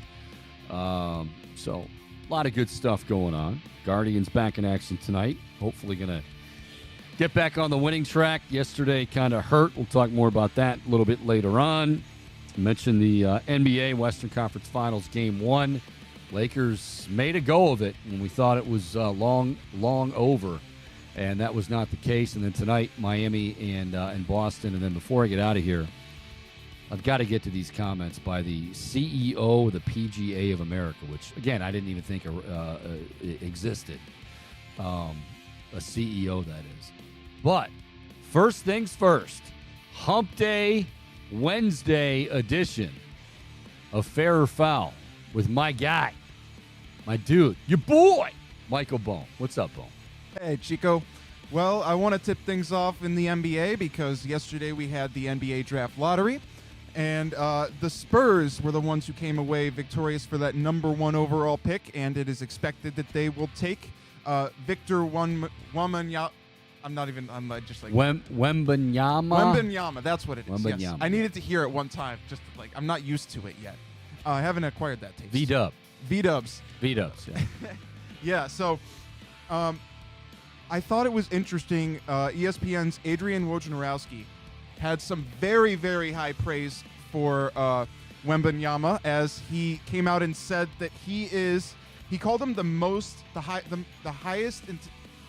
anticipated prospect entering an NBA draft. He said maybe also the greatest. Now, fair or foul, Chico, calling V-dubs the most anticipated prospect when you have, I mean, to me, LeBron James, I don't know, it was perfect for the time when LeBron was coming out because that was an era before social media and he was still more of a household name than Victor Wembanyama. No, I messed it up again. Wembanyama. Sorry. How many times can I mess it up? We should start a counter. That's all right. Fair or foul, V-dubs is the most anticipated prospect ever. Well, you could actually, I mean, if you think about this, like you were saying, well, in an age of social media, you could say that it is more anticipated because of the social media. Like, I think it sounded like you were trying to use it to say, oh, no. We were anticipating LeBron more because there wasn't social media. Did he say ever? First of all, is that what you were saying? He said he's the most anticipated prospect ever. He didn't say outright that he is the greatest, but he said he may be one of the greatest. The most anticipated. Yeah, I mean, the most anticipated. Yeah, I mean, here's what I would say. Yes, LeBron was obviously very much anticipated. When you come out and it's the chosen one and King James and the next Jordan, that goes without saying. But, Boom, how often do you see guys that are 7'3" or 7'4" with handles like this? Like, it's almost like you have to many have already seen his highlights, but because he played and he's from Europe, maybe they haven't seen him and they want to see. So I'm gonna go fair on this, and it's not a slight to LeBron. It's just, we keep hearing about this guy, and even LeBron himself is like, dude, there are unicorns, and then there's this guy. That's coming from LeBron, because you just don't have a guy that big. Like Chet Holmgren is big, and you think he can shoot, and he has decent, but not like this. I mean, this kid's a freak. So I'm going to go fair on that. Yeah, I'll go fair. Quick follow-up to that one, and I'm going to shout out our colleague, Nick Padone. He sparked this idea here as only Nick Padone can. Yes, we'll have to Padone his take for a moment here because it's a good one. He was asking, would you trade Donovan Mitchell for the number 1 overall pick in this year's NBA draft? Would the Spurs do that? Of course. No was winning the poll, actually. I did vote yes myself, but no was winning his poll. I mean, put it this way. Like, I've heard, if you're the Sixers, like, remember we talked about this yesterday? If you're Philadelphia, do you offer Joel Embiid for the number 1 pick in the draft to draft Wembanyama? Yeah, absolutely. I mean, there's not many guys that you would say no to. Kevin Durant, I don't think you would do that. But, like, yeah, I mean, and I love Donovan Mitchell. And I think as I've been saying, I think all the crap about, he's gone for New York, he's as good as gone, is ridiculous. But come on. Now, again, when we talk about fits and all that, and I don't know. That's where I think with San Antonio it's going to be perfect, because you don't really – this isn't one of those great San Antonio teams, obviously. They've had to rebuild. And so essentially they're going to be able to build around Victor Wembanyama. And, I would think with Greg Popovich at the helm, you're going to be pretty successful doing so. But to me, that's a no-brainer. And, again, it's not a slight on Donovan Mitchell, but this kid, they're saying, could be the best ever, one of the best ever. Yeah, of course. Yeah, I would. Yeah, and the only argument for keeping Donovan would be just the veteran experience. But and a great player. Oh, phenomenal player, but like more phenomenal than B-Dubs? Let me ask you this. Here's like, if he's back in Utah, okay, and I ask the question, and this is where, again, it's okay to be a homer, but let's go with how Nick framed it. If I'm sitting here in Cleveland, like I was playing that game with Embiid and others, if I'm sitting here in Cleveland and Donovan Mitchell's still playing for Utah, and I go, would you trade Donovan Mitchell for Victor Wembanyama, the number 1 pick in the draft? Yeah. So I think it's kind of, there's a little bit of hometown bias, and I love Don. We all love him. He's got to do better in the postseason next year, but yeah, I don't think it's even a question, but that's just me. Yeah, by no means is this a slight at Spida. At all. Spider. You love saying Spider. I like to sprinkle it in, Chico, Spider. Your boy, Spider. Well, we had Bret Boone on, and I totally forgot to mention this to you before the show because I wanted to ask about it. I don't know if you saw what happened in the Yankees game yesterday, because Domingo Germán got ejected for illegal substance. Yes. For having an illegal substance. Fair or foul, Chico, Germán's numbers whenever he returns, barring any sort of disciplinary action from the league, Germán's numbers are about to go down. Or I guess they're going to go up for a pitcher. Like, his ERA is going to go way up. Not necessarily. Like, I mean, like, remember with Scherzer? Like, I mean, here's a guy... I'm going to say foul on that. His numbers might go up, but I don't know if they're going to just... He can still pitch. But, yeah, I mean, I'd have to know, and I don't know, like, how much was he using as far as the tackified stuff. I mean, all of these guys, for the most part, had to make an adjustment because guess what? This just in. And you know what's interesting is a lot of times you will hear hitters say, I'd rather... know that guy does have tacky fingers because I want to know that he knows where the ball's going to the best of his ability. They don't want the ball slipping out of his hand at 98 miles an hour and coming for his ear hole. But yeah, I'll go foul on that. I think they'll go up a little bit, but I don't think it's going to be like astronomical. Yeah, and I'm curious to see, like, I obviously haven't been keeping like the closest of eyes on it, but I'm trying to recall like what discipline has been dealt in the past for substance being caught on the field. Like, well, Scherzer didn't he get 10 games? Was it 10 games? Okay. Yeah, I was just curious. I think. Yeah, I think it was 10 games. Okay. Yeah, so... I'm sorry, Boone just sent me a video of that little golf challenge that he had to do in the 8th. This guy's, on the field? He's living the charmed life. Let me tell you, he's living the charmed life. Anyway, go ahead. Yeah, you got to show me that after the show. From one second baseman in Bret Boone to another former second baseman in Jason Kipnis, as he was on Foul Territory podcast. They were asking about the Mets and what's going on with the Mets. And Kipnis didn't hold back when he said that all those veterans... Or he said all those veterans and no leadership. And then A.J. Pierzynski, also a former MLB player. I have his autograph, by the way. A.J. Pierzynski, he followed up with that. Wait, you played with Lindor. Was he a leader? And Kipnis was like, I'm going to repeat it again. All those veterans and no leadership. Ooh. Chico, that felt a little bit harsh to me. Fair or foul? Lindor should take offense to this comment.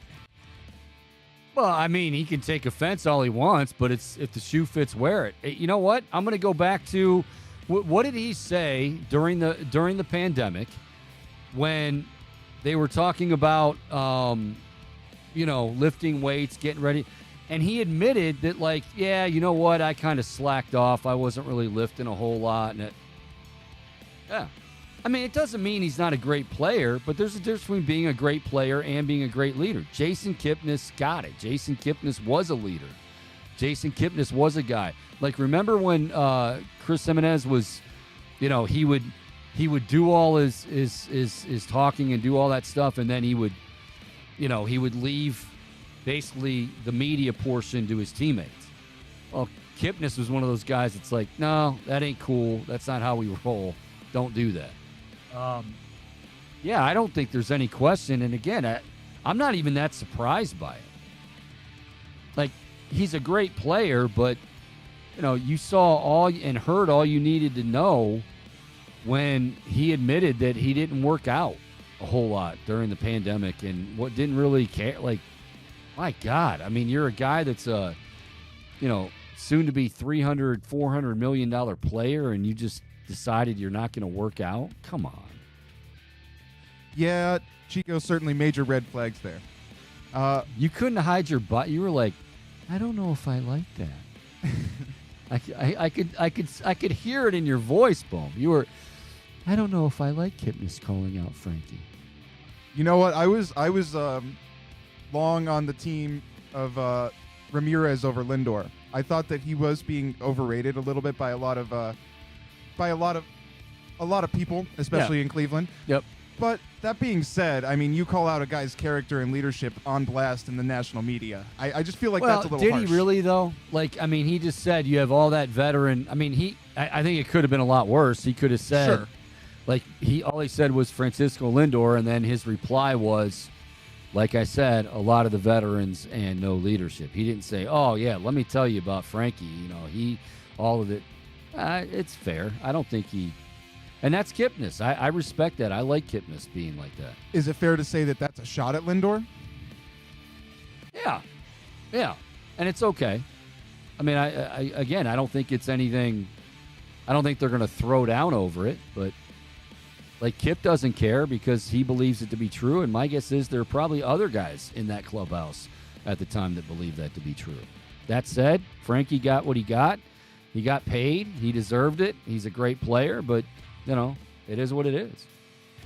All right, well, sticking in the NFL, it was announced that the NFL will be broadcasting a wild card playoff game on Peacock, the streaming network. Now, I thought Peacock was free. I downloaded it way back in the day, I want to say like pandemic era, and I'm pretty sure it was free. But now I'm hearing that you actually have to pay for Peacock. Yes. Is that I feel like that's got to be new. So that's kind of a bummer, but fair or foul, Chico. Eventually, the Super Bowl will be shown exclusively on a streaming network. Foul. I don't think they're going to go that right. I mean, I don't think you can alienate your fans to that degree. And while I know Roger Goodell and those 32 owners are greedy as hell, I don't think they're that greedy. You know what really gets me on this, though? And hats off to Albert Breer. Speaking of guys speaking their mind, Albert Breer came right out and said, because, correct me if I'm wrong, didn't the NFL lay off a bunch of people to start 2023? Like, there were a bunch of media layoffs and they just said, hey, the reality is, since the pandemic, we've got to... You just pocketed $110 million for one game.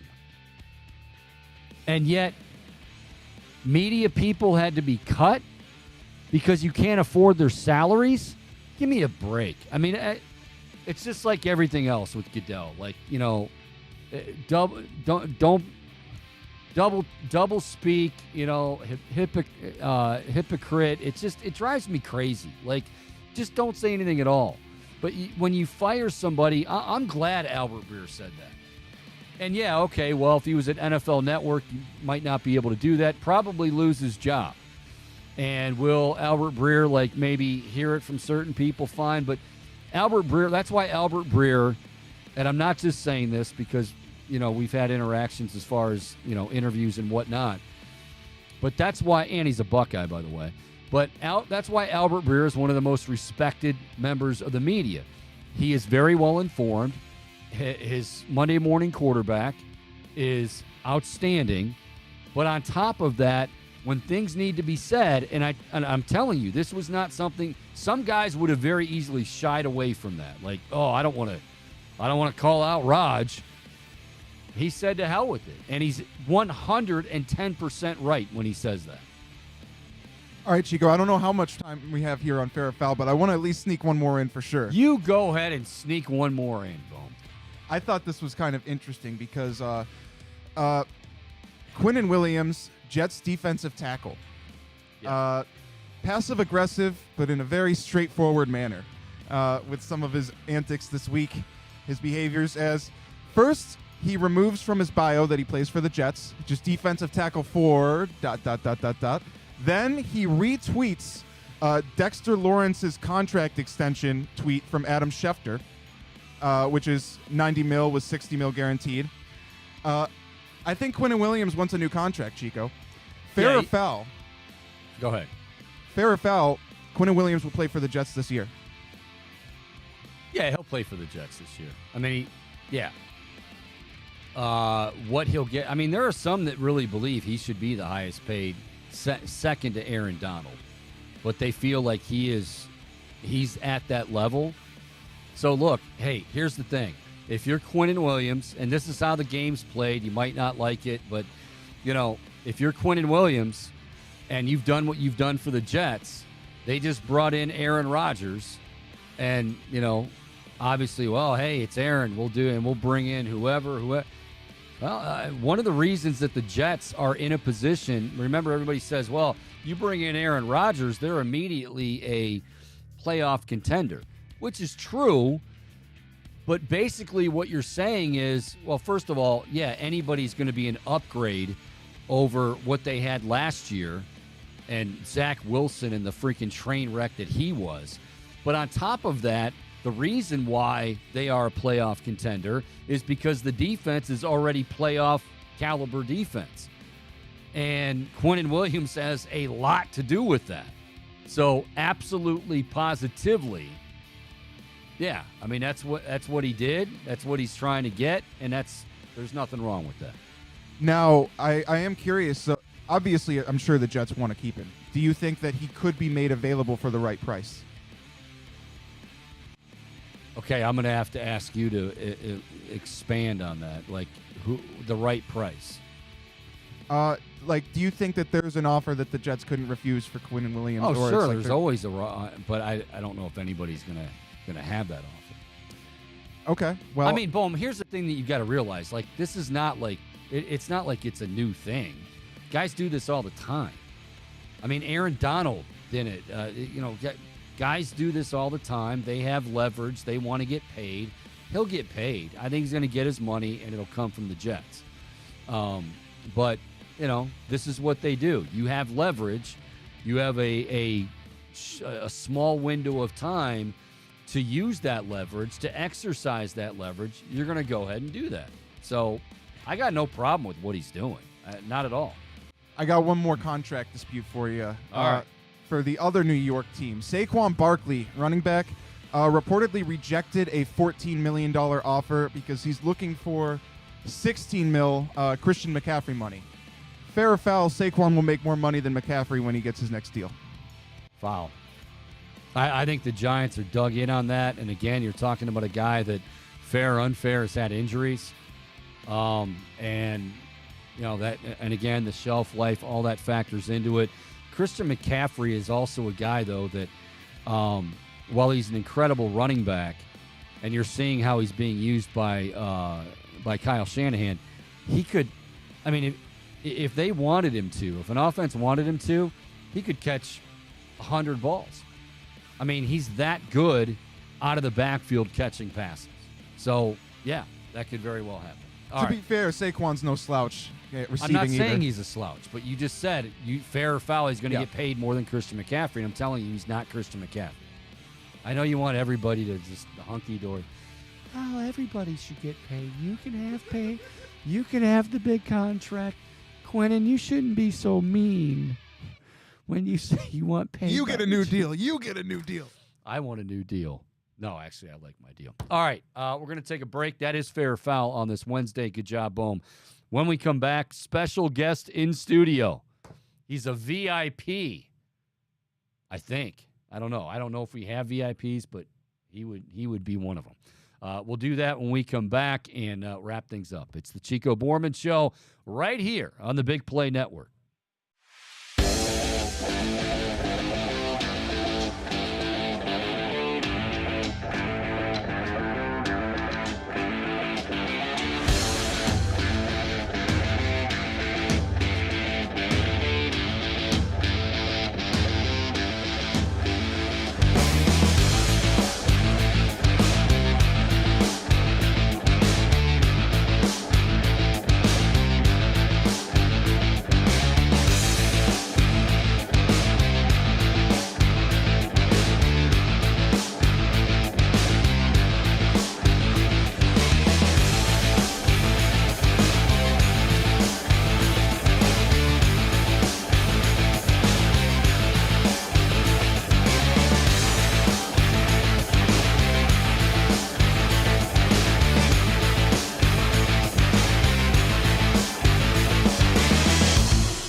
All righty, welcome back. It is the Chico Bormann Show here on this Wednesday. Bohm's in a frenzy. He's trying to control everything here. First of all, we have been greeted by a VIP. Now, I don't even know if we have VIPs in the show, but if we had a VIP list here at the Chico Bormann Show, this guy would be front and center, numero uno, Uncle Bernie. Bernie Kosar. What's up, Bern? Chico, good to be with you today. I'm stalking you. You can't get away from me. I'm following you down here. I've had worse stalkers, I can tell you that. Yeah, and actually, I don't know if I've ever had anybody stalk me. Actually, I think I'm responsible too for Bones having a little creativity here. If the NFL lineman didn't run me over and cause enough concussions, the high volume coming out of break did. Oh, I you know what? I saw that right away because I know people. I need up higher, my headphones. But I've had others come in, and in your situation, my God, I can only imagine that has to be just, Well, I'm pretending I'm a tough guy, and after all those hits, I'm not going to go whining about something like that on the beginning of this. Well, all I know is you don't have to prove anything to anybody because when you're sacked that many times, and we're talking about a time when, let's just say it wasn't. Did you breathe on Bernie? That's 15 yards. Yeah, you didn't quite have that at your disposal back then. But hey, it's good to see you, man. What's on the agenda? What do you got?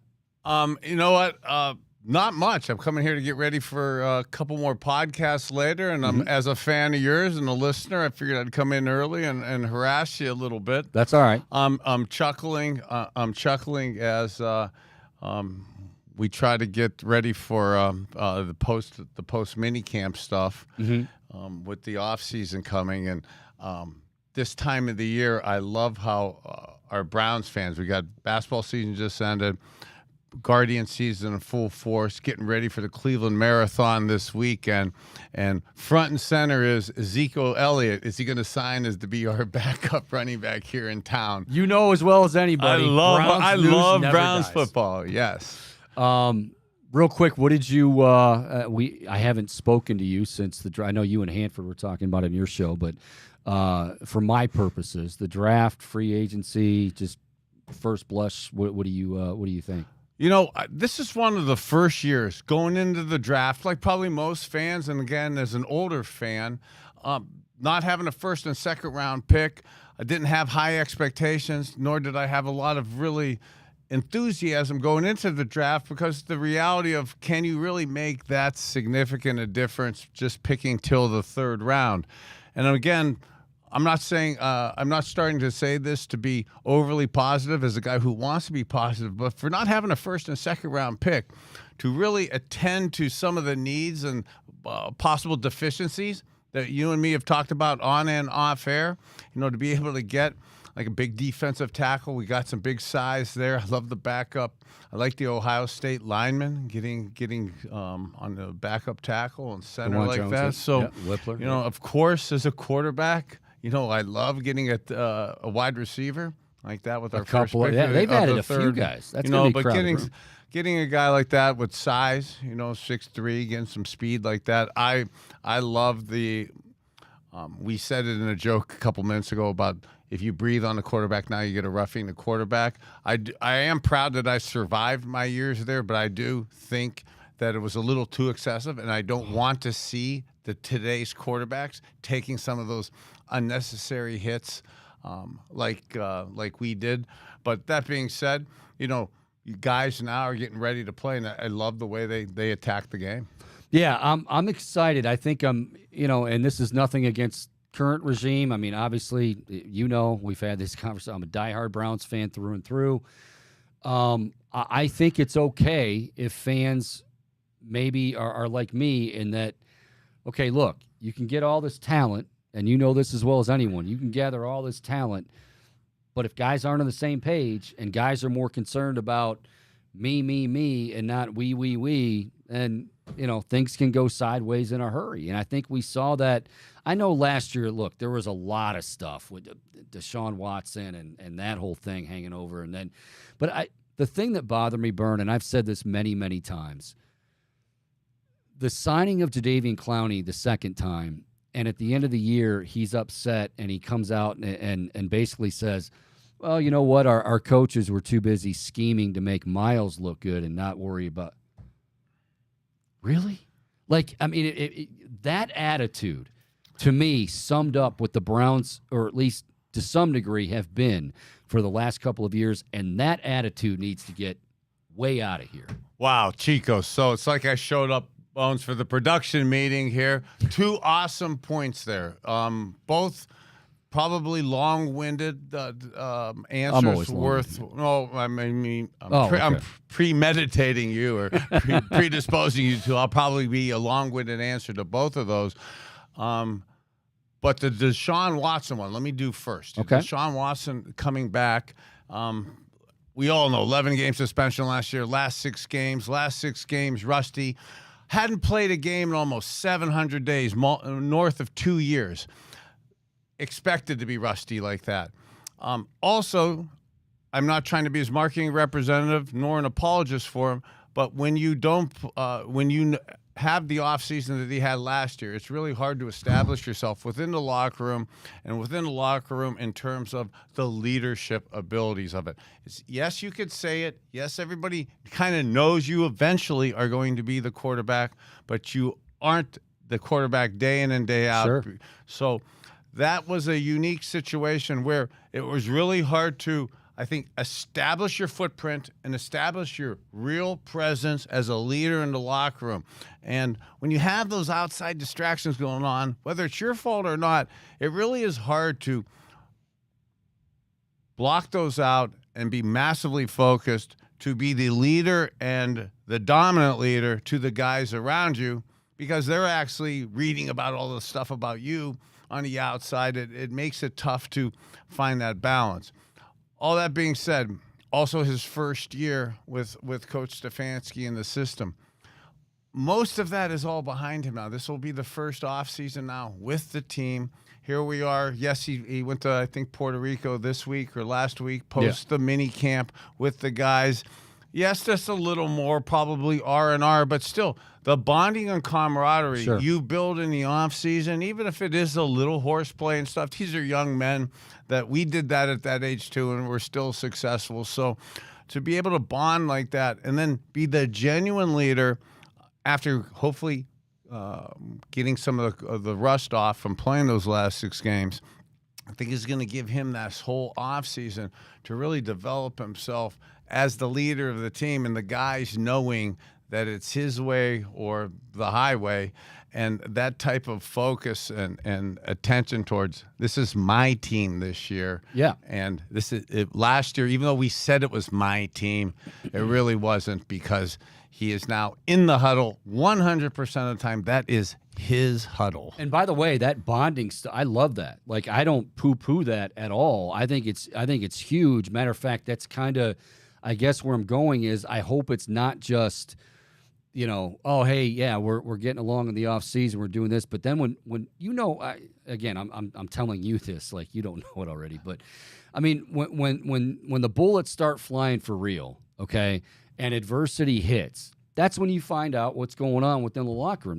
That's when you find out how tight are we. And I felt like last year, and again, I'm not pointing fingers, but you have a bad game, you lose the Jets game. Well, immediately we got the secondary pointing fingers at each other and this and that, and what about Joe Woods? And it's like, guys, and that wouldn't have happened. Chico, that's perfectly said. I concur with you, and it actually leads into the answer or the question, your second question of Jadeveon Clowney.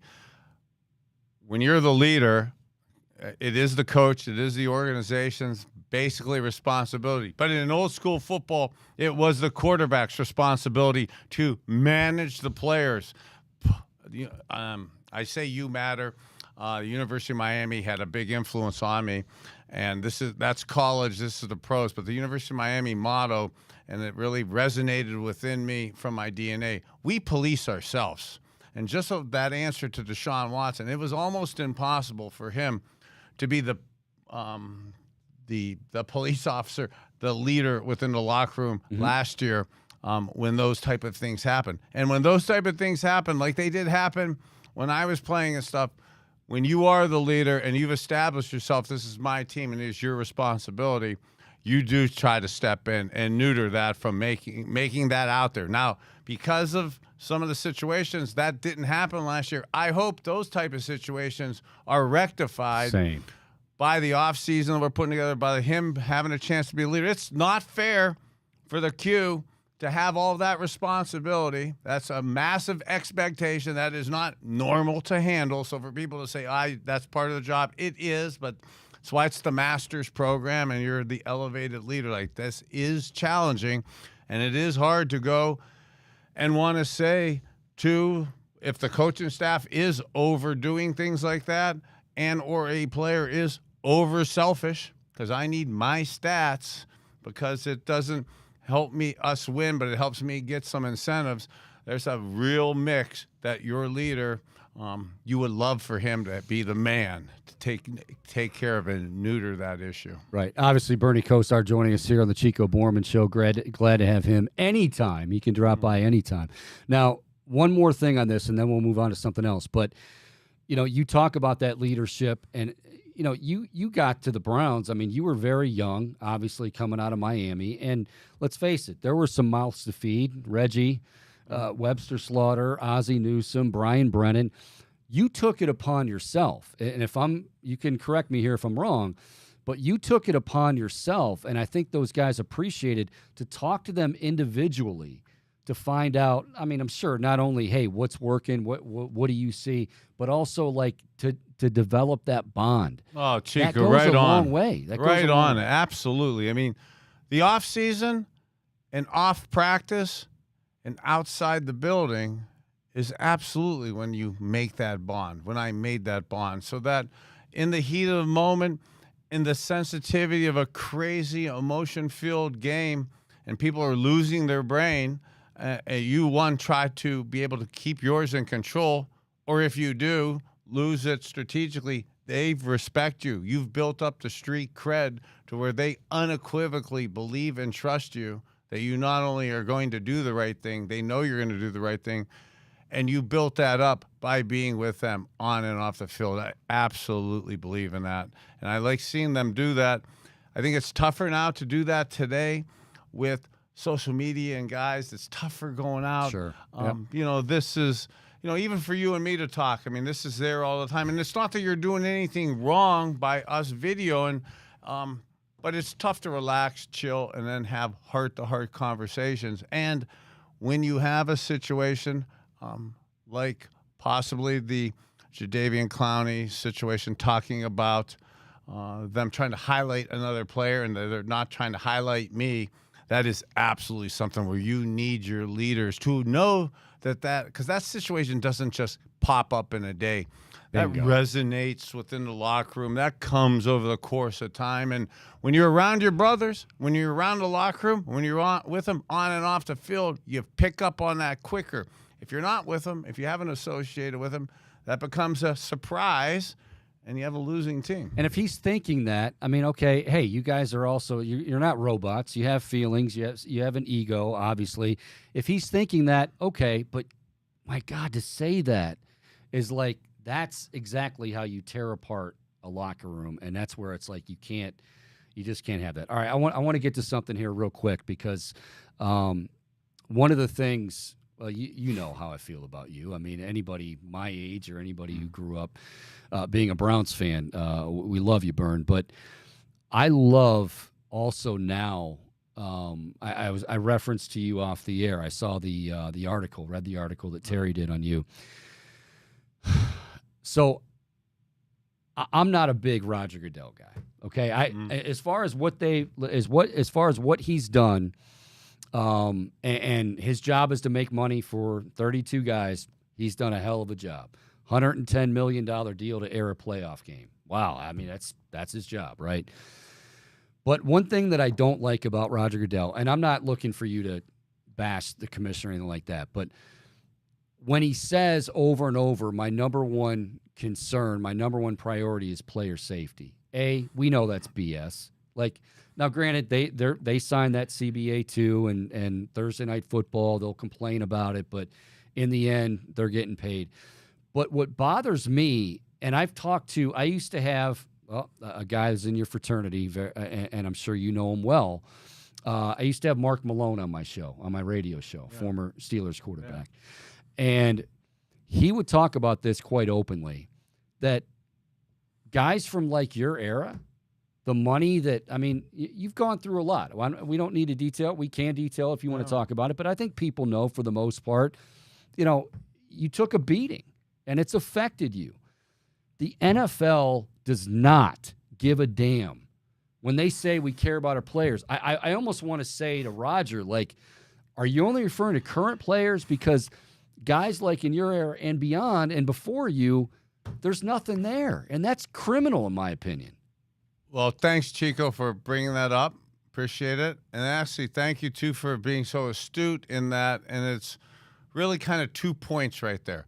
So not to overdwell on the league stuff and the Roger Goodell point. Sure. But to specifically address that, and in particular the current players, when they do say today that they care about the safety of the current players and they're trying to mitigate the injuries and some of the violent, unneeded hits that had happened, like in the past, whether it's for the right reason or the wrong reason, the result has been that it is absolutely safer to play football today, and there's less aggressive, cheap, potentially life-ending shots that bluntly I went through and a lot of our players went through. So from that perspective, I do believe he's accurate, and the league is accurate from that.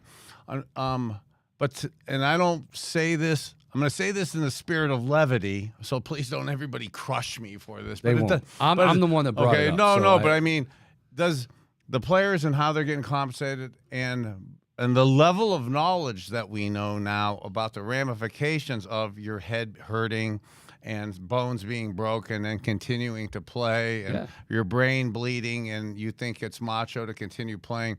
In the old days, we did not know that. So now the players know it. The doctors know it.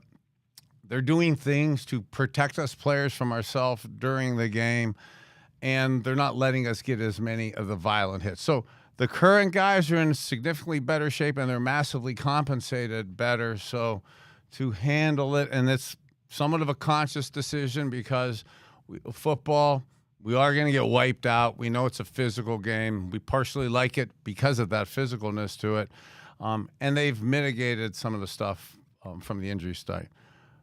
From my standpoint, as a 59-year-old guy who isn't a current player and not involved in the league, that really doesn't matter to me because me and all of my friends and brothers, my ex-teammates and brothers, we aren't the current players. We really didn't know, and we don't have this. We don't have the insurance. We don't have the finances. We don't have the resources. And right now, it's amazing that I'm one of the stronger ones, and I'm one of the ones in the better shape, and I know how my body's deteriorated and how the issues that I have, even to get here gone through today. Some hell, Bern. I mean, you've had, and I'm not asking you to, and I don't think anybody's here saying, No, I'm not saying this to feel sorry for me, and I'm not saying this for sympathy, but there is stuff out there that for us players, that segment of guys, there's the older guys, or I've really been fixated on the guys who have just retired. Yeah. So I know that, like, when I retired at 33 years old, I started retiring because I knew my body, my head, something was massively wrong with it. But you didn't know how to treat yourself. You didn't know how to get to the other side. So really the darkness and pain between age 33, 34, 35, and now to make it to 59, there's some dark 25 years in between there. I don't want to see a lot of the younger kids today, and they're kids, the adults, the guys now that are 40 years old.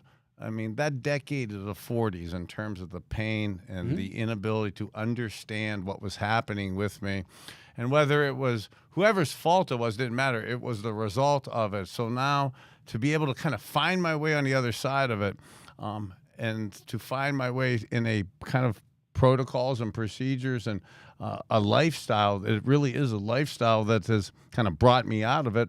kind of wanting now to kind of pass it forward with that message of showing people that are suffering with these type of ailments and anxieties and physical stuff, that there is a pathway towards hope and help that isn't really rocket science, and it really starts with some simplistic things with food as your medicine and lifestyle decisions. Well, and you taking up that crusade is, that's a big deal. And I guess in closing, what I'll just say is that, the NFL, you can do the right thing. It's not like again, I just mentioned $110 million they got to air a playoff game. I mean, there's money there. Do the right thing with some of your I'm a big fan from the University of Miami, and not just because of that of The Rock, Dwayne Johnson. Oh, yeah. Yep. He had that show Ballers. He's doing the XFL, and it's about, doing the right thing to help ex-players get to the other side of life or enjoy the end of our lives, because I'm proud to be able to sit here today. I'm proud to be able to talk and enunciate, articulate, communicate some words and messages and stuff. So many of some superstar Hall of Fame NFL players, those last 5 and 10 years of life is tragically tough to watch. And I use the phrase, we don't really die pretty right now. And it's something that's been kind of taboo the last 30 years to talk about. And you kind of live in the shadows of this sadness of seeing so many of the great NFL legends that we watch on TV and glorify. And I see him on the other side in these last couple years of life, and the frailty and the ramifications of a life of toughness like that. And anything we could do to help some of our other brothers, I'm here to kind of pass that forward. Well, and one of the things that we will do, you and I, moving forward, I know you do. You've taken an initiative with your own health, right, as far as supplements, as far as all that stuff.